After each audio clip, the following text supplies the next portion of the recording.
પંથકની વિસાવદર વિધાનસભાના ઉમેદવાર તરીકે ગોપાલ ઇટાલિયાનું નામ જાહેર થયું છે। આ નામ જાહેર થયા બાદ આજે પ્રથમવાર વિસાવદરની મુલાકાતે પહોંચ્યા છે।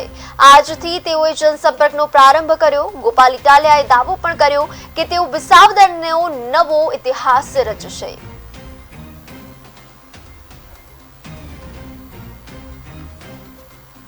વિસાવદર, ભેસાણ અને જુનાગઢ ગ્રામ્ય મત વિસ્તારના આમ આદમી પાર્ટીના પેટા ચૂંટણીના ઉમેદવાર તરીકે મને જાહેર કર્યા પછી પહેલી વખત આજે હું આ પંથકમાં અને એમાંય વિસાવદરથી જનસંપર્કની શરૂઆત કરી છે।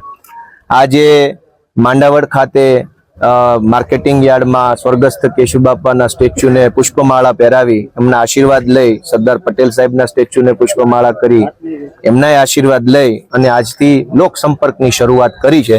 હવે પછીથી તમામ ગામમાં આગેવાનોને, અમારા કાર્યકર્તાઓને, ખેડૂત આગેવાનોને, સૌ લોકોને મળી આ પંથકની અંદર ખેડૂતોના મનમાં શું સમસ્યા છે, અલગ અલગ ગામની શું સમસ્યા છે, અલગ અલગ સમાજની શું સમસ્યા છે, યુવાનોની શું સમસ્યા, આ બધું જાણવાનો, શું કરી શકાય સારું કામ, કેવી રીતે કરી શકાય, આ બધી જ વસ્તુ, કેમ કે હું કોઈ મહાજ્ઞાની માણસ નથી, પણ લોકો પાસેથી જાણીશું, શીખીશું, ખેડૂતો મારું ઘડતર કરશે, મને કંઈક શીખવાડશે, સમજાવશે અને એમ બધા હારે મળી આ પંથકનું ભલું થાય અને કેશુબાપા પટેલે જે સપનું, જે રસ્તો આ વિધાનસભાના માધ્યમથી ગુજરાતમાં બનાવ્યો છે એ રસ્તા ઉપર ચાલવાની